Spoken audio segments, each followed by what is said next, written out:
Hello, everyone. You're listening to the Everything Geek podcast. I'm your host, Ruari, and joining me today is a very special guest. We have actor Jack McKenzie, best known for playing Cal Alder in Star Wars Episode 5, The Empire Strikes Back, Major at Aga Khan Palace in Gandhi, a soldier in A Bridge Too Far, and Chief Inspector Perry in Blood Money and Skorpion. How are you today, sir? I'm fine, thank you. How did you get into acting? It's an interesting story. I'm an ex-Royal Marine. In fact, I now live only 250 yards from where I joined the Royal Marines back in 1950. And after service in the Royal Marines, I was given the chance to join the Scottish Police. I'm from Edinburgh initially, the same street as Shawnbury actually.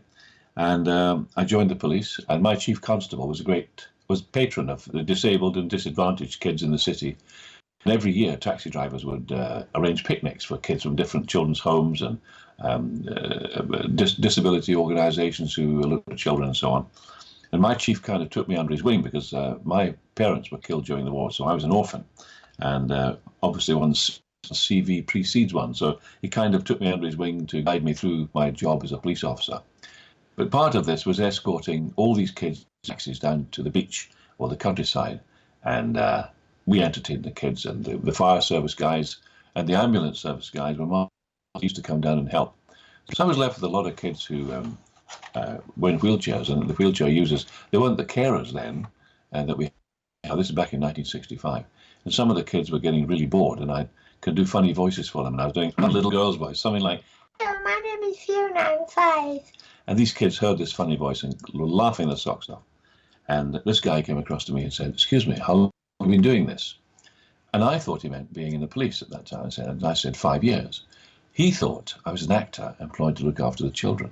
He said, "I work for the BBC, I'm a producer, and we cannot employ children in live broadcasts after 3 p.m. because of the children and young persons of performing." He said, "Could you do that child's voice on radio?" And I said, "Excuse me, I'm a police officer." "Oh," he said, "I didn't realise you were an actor." And he spoke to the chief, and on the condition I didn't make any money I made went to charity, I could then do these live broadcasts on BBC Radio. And over the intervening years, I became friends with actors who came into the studios and worked there, and also being in Edinburgh City, where the International Festival of Music and Drama takes place every year. Every student production in the city was looking for somebody to stand on stage and do something. And so whenever I had time off, I would go and see a student production and say, "Listen, can you use me?" And they say, "Yeah, jump on the stage and do something." And one night I did something, and I made people laugh. And when I came off, there was a man standing in the wing, and he said, "I'm a theatrical agent, there's my card." And his name was Godley, long gone now, but very, very nice man. And I got lots of work in different productions, in the Edinburgh Festival, and doing radio broadcasts, and even in Maggie Smith's wonderful film, The Prime of Miss Jean Brodie, in which I played a Bobby. And eventually, by 1972, I'd done a couple of televisions. I'd done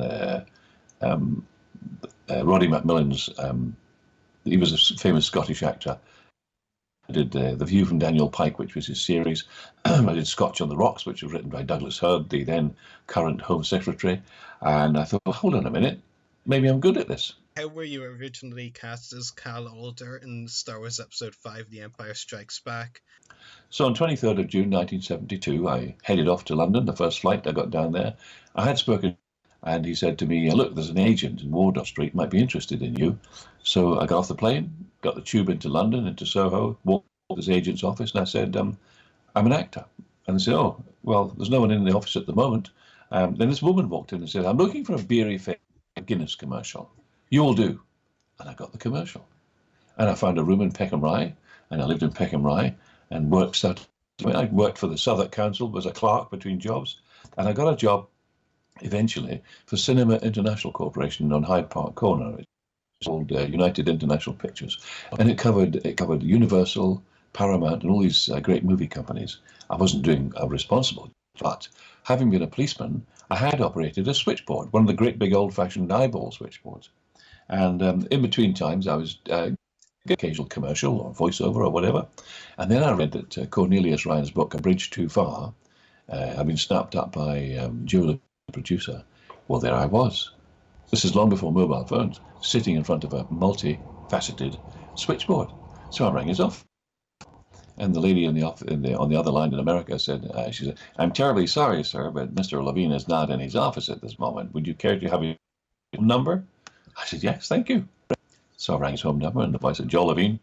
I said, "I understand that you're producing the film A Bridge Too Far. I'm an actor, Jack McKenzie.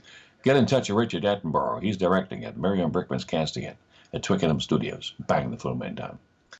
Well, cut a long story short, I got the job, and I took on, as I said earlier on, I took on the job of training the actors to be soldiers, and as a result of that, spent all year on the movie.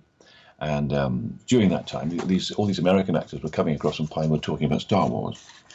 And when I went to England eventually, my agent said, "Oh, they want to see you at Elstree Studios about some space thing." A space thing, he said. And I went to Elstree, and it was the same crew who were on Bridge Too Far, and that's how I got onto The Empire Strikes Back. And they said, "We'd like to join the cast of, it's called The Empire Strikes Back." And I met all the American actors, John Morton, Bob Sheedy, John Ratzenberger, people like that. And we sat for a few weeks in the studio, and we went over, bored ourselves silly, telling stories. And eventually one day, Irvin Kershner came across and said, "Jack, can you do an American accent?" I said, "Yes, I can." "Well, dialogue." Sir, all the patrols are in. No further contact from Skywalker or Solo. No further contact from Skywalker or Solo. Right, shoot it. And after all these weeks of rushing about, up to Norway and back down again to England, I suddenly was in front of the camera. I heard that there was an interesting moment on the set of Empire where you walked off set after completing your part in a take and you thought you heard cut. So you walked back onto set and inadvertently ruined the take. Can you tell us about how this happened? They were doing lots of takes. And I just thought, well, I'd go with the flow. So I did my blog and I walked off the set. And I thought somebody said cut. So I walked back on the set again. And I could see Irvin Kershner looking through the lens, mouthing the words, "Is he doing?" And I realized they were still shooting. "Get off my set, you'll never work again," he said. But he was looking, thank goodness. I did my little scene on The Empire Strikes Back. And this led to other things, as you said. In Gandhi, Richard Attenborough said, darling, come to India. I'd like you to play the Royal Army Medical Corps doctor at the Aga Khan's Palace in Gandhi," which I did. And lots of other things happened. The phone didn't stop ringing. I was doing lots of television series. As a result of A Bridge Too Far, I'm doing a series called Secret Army, which was about the lifeline of British soldiers, sailors and airmen who were spirited out of occupied Europe and back to on this lifeline of partisans and so on. And that was a thrilling thing to do because it was you were recounting history. Of course, there was a comedy version of it called Hello, Hello, which was even a bit more hysterical, but we won't talk about that. Can you tell us what were the biggest challenges you faced while working on Star Wars? The challenges were really the fact that I'm not an American. Obviously, I'm a Scotsman. And Irvin Kershner needed somebody who was an American to play that role. I didn't have a name to begin with. I was just a Hoth rebel, deck lieutenant. And he said, "Can you do an American?" And I said, "Yes, I can." And this comes from watching movies years ago when I was a child watching children's movies, and I practiced my accent and practiced it over all these years, never thinking I'd get a chance to use it. And here I am using it now. And I said, "Sir, all the patrol, no further contact from Skywalker or Solo." And he said, "Let's shoot it. After all these weeks, let's shoot it." And there I was faced with battery cameras and millions of dollars behind the camera looking at me saying, "Make it good." And I did my piece, and I thought I walked off the set, and I thought I heard someone say, "Cut." So I walked back on the set again. I could see Irvin Kershner mouthing the words saying, "What the is he doing?" And I flung my hands up in despair, and he flung his hands up in despair and said, "Get that guy off this, you'll never work again." But I did work again. He was just joking. Yeah, well, that's relief, but I mean, it's a unique story that you can take away from it. It's just an incredible moment. And let's be honest. I mean, this is one of the few instances I've heard of it, but there's probably a lot of instances where people have thought the director or someone has said cut, and they really haven't. Oh, yeah. What would you say aside from the incident with that take, and what would you say are your favorite memories from your time working on Star Wars? Would it be like the set or the actors or anything? The favorite things were meeting Carrie Fisher, Harrison Ford, and Mark Hamill. and also all the other crew with whom I'd worked with before. But being on that set, which was magnificent, all these X-craft and so on, and the sheer activity, the magnificence of it, the vast size of it, it was actually quite mind-blowing, really. And Harrison and Mark Harry were wonderful. They although we were lesser roles in the film, they spent time talking to us, and we had a bit of a laugh and a joke, and they had a schedule, but they didn't mind. And then over a cup of coffee or a cup of tea, it was very nice to meet the stars of the film. Very often you don't get the chance to meet the stars of the film, and been in leading roles, and it's a busy time, and you haven't got time to talk to people. But they did have time, and they were very gracious, and that was very interesting, and a lovely feeling being on that movie. Plus, the crew were terrific. It was all one big happy family, and it worked like a charm. And great big films like that don't work unless people are a team and a happy family, whether it's over a cup of tea or on the set or wherever. It is that kind of relationship you have with each other, which is valuable. Absolutely, I completely agree. So, The Empire Strikes Back turns 40 years old next year, and to this day is still one of the most popular Star Wars films. You get to attend numerous conventions and meet lots of Star Wars fans. What is it like knowing the Star Wars film you're a part of is still so popular to this day? Conventions are something I didn't want to attend because I didn't think I was important enough to attend. And my agent said, listen, you must go because the people love the films and love the cast, and thrilled if you turned up. So I did turn up, and I was immediately convinced that this was not just a film. This was a way of life. This is a worldwide club. And I worked in August of the last year. I was in Mexico City. I've been in Dallas. I've been in Orlando, all of Europe. The feeling is the same in every single place you go. Everybody has been moved or influenced by the film. So much so they've even formed a helpline for service personnel who are destitute or depressed or something, and all they have to do is ring this help in America, and a Star Wars Club member will turn up, or they can call them, or they can talk about their worries or desperation, and that's one of the spin-offs of this great worldwide club. The great thing is that the fans age from 3 to 93. It doesn't matter. They love the stories. They love the whole genre of the films. It was a revelation. Star Wars was a revelation. No one did. We'd seen these films before. They're all a bit sort of scratchy and kind of amateurish. This was big, but this encompassed everybody. It made them feel part of it. They felt they knew Luke Skywalker. They knew Han Solo. They knew Princess Leia. They knew all the characters. The Ewoks and the Chewbaccas and so on. They were part of our lives. And that's why so many people dress up as the characters, because they just love being part of that great club and being these wonderful, exciting creatures and characters. And I'm very privileged and humbled indeed. The behavior of people who attend these conventions is supreme. Everyone's so well mannered and so kind, and one is showered with gifts. It's a bit embarrassing. I can't take the gifts home on a plane, but and everybody's keen to say how much they enjoyed the film and how much they enjoyed what you did in the films. And I find the whole experience very exciting. Yeah, Star Wars definitely has such incredible fans, and what you were saying with the helpline there as well, like that's just incredible. It's just a testament to how amazing Star Wars fans are, really. Mm. So, which would you say has been the most challenging role in your career so far? Well, I'll give you the name of the production. It was a film made in 2014, a 20-minute film. It didn't make Cannes because it was too long, but it was with a very talented group of young filmmakers at Southampton University. And I'll give you the title. It was called The Love We Seek, The Love We Seek.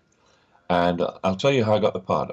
I was in Gothenburg doing the stage production of The Woman in Black, when a young friend of mine who was a aspiring young director, he rang me and he said, "Oh, Jack, do you know any?" So I'm doing a film about Hitler, his last hours in the bunker, with Eva Braun. He said, "Do you know anybody who could maybe play Eva Braun?" And I said, "Well, actually, Nicholas, I'm in Gothenburg in Sweden at the moment." He said, "Well, I've got a couple of ideas. I'll phone them through to you. Equally, I haven't got anyone to play Hitler." Well, what happened actually, I was standing naked in the bathroom. I had just discovered a leak in the bath, and I was putting black masking tape around the pipe that was leaking. And he said, "I need somebody to play Hitler." And I said, well, what about me? And he said, no, I don't think you could. So hold on a minute. I ripped off a piece of the black tape and stuck it under my nose and set up my camera. I didn't do selfies then. I set up my camera on delayed action and stood in front of the camera and took the picture. He said, you've got the job. And it was demanding. It's hysterical. Yeah, it's And crazy. because I had my hair all smeared out and there's black moustache. And when I came back to England, we set it up. They had built the set, the bunker, as it was, immaculate. It was a complete replica of Hitler's bunker. And it was 6 of the hardest days, 12 days in this confined space, playing this deranged creature with his partner, Eva Brown, played by the remarkable Elle McAlpine. What a talented girl she is. She was 24 then. And I consider it one of the best things I've ever done. It may not be the cheeriest in the world, but it was very demanding. And I had to portray the lunacy of the man. You know, he's a total and utter lunatic by that time. And nothing mattered to him except that he wanted to rule the world. And in the end, knowing he was a failure, he wanted her to kill herself with him. And the young writer, Sam Roffey, had take on it was the fact that Eva Brown didn't want to kill herself, but the SS finished her off. You're left with that idea. And it was a very stressful time to get the character right, to get the maniacal character right, and it worked. It's a 20-minute film. The Love Geek, it's on YouTube, and as I say, it's not the cheeriest film in the world, but it's quite dramatic. Yeah, it absolutely sounds it for sure. I mean, once you take that as the story material, you know, Hitler's story, like, you know, it's going to be pretty grim. Well, it certainly wasn't fun. Yeah, for sure. As Hitler killed my parents, Yeah. you know, my father was in the Arctic convoys and he was killed in action at sea on these dreadful convoys to Russia. And my mother was working in the munitions business. You know, she was a war worker and died because of all the toxins and poisons that she absorbed. So, and I thought, well, if I'm going to play him, I'm going to play this guy as he should have been seen from the very beginning, a maniac. Absolutely. So my final question for you, Jack, do you have any upcoming acting roles or any other projects that you would like to talk about? Well, in 2011-12, I played Max Kellerman in Dirty Dancing, the musical. I had never done a musical until 2006 when I did City of Angels in Germany. I came back to England, and then back in 2011, after all the other stuff I'd done, my agent said they want to see you for Dirty Dancing. And a wonderful experience doing that job in 2011-12. It was the UK and Ireland tour, the first major tour. And only last year, a agent rang again, and she said, "Are you interested in doing the new version of Dirty Dancing?"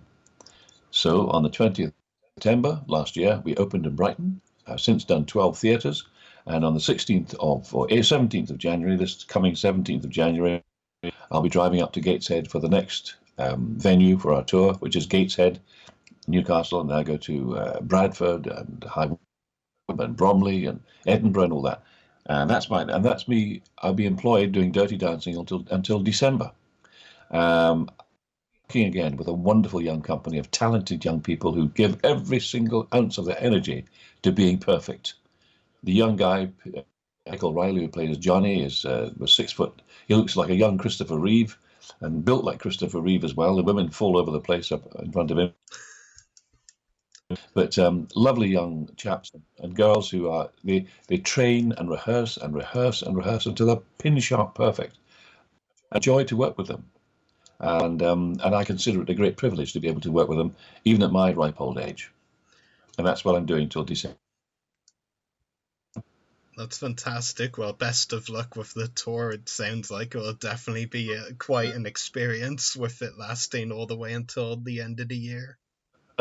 Yeah. Yeah. Fantastic. I mean, just before Christmas, I said to somebody, I said, how many other actors could say I'm working for next year? Yeah. It's a very precarious business. Yeah, it's very rare. I mean, even like stars on like current like TV shows and whatever like would work like 9 months of the year on average. So like, you know, still with a bit of a break, but like you've got the whole year. Yeah, I mean that's definitely very impressive. So, like I said, best of luck with it. So that's all of my questions for you today, Jack. It's been a pleasure talking to you on the podcast. Well, thank you very much indeed, Welcome. Rory. It's great to talk to you. I'm sorry we didn't see each other. Well, I saw you, but you didn't see me. But Yeah. So thanks again for joining us today, and take care, Jack. Bye. and you too. Take care. Have a fantastic New Year. You too. Bye. So that's it for today's show. Make sure to check out our podcast links, check out our website.everythinggeekpodcast.com/EGP. Check out our Facebook page, www.facebook.com/everythinggeekpodcast. Check out our YouTube channel, www.youtube.com/user/everythinggeekcast. Check us out on Twitter, twitter.com/everythinggeekp.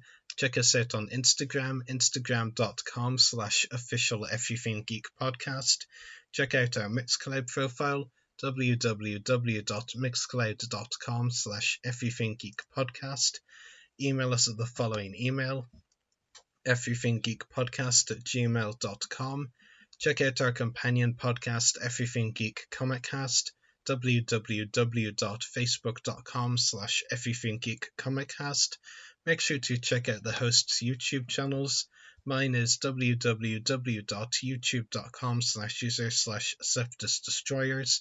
Check out Jack McKenzie's full list of credits on IMDb, www.imdb.com/name/nm0571536, and check out channel 1138 where we broadcast live from, www.channel1138.com. Geeks out, everyone. Well, I started out in film school as a director, cameraman, and editor, and in a lot of the low-budget films that I was making with Roger Corman and other low-budget producers in the 60s, the production... Oh, yeah, when you make a movie, there's just a camera and a crew there. There's no audience for feedback. You really have no idea how the public are going to take to you. So it was a great surprise and a great privilege for me.